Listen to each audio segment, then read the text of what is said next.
Donc, vous diriez perdu, alors. Ces élections, bien passées, bien passées ou pas bien passées?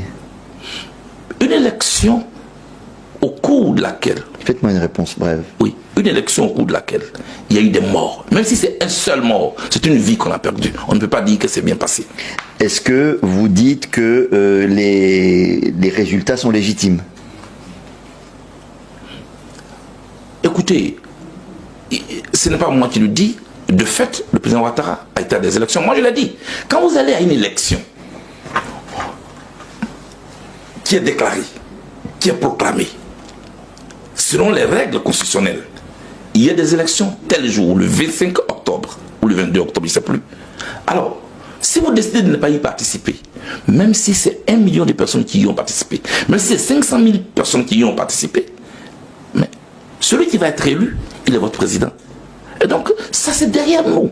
Au moment où je vous parle, la Côte d'Ivoire a un président. C'est le président Ouattara. Et il a même une assemblée nationale.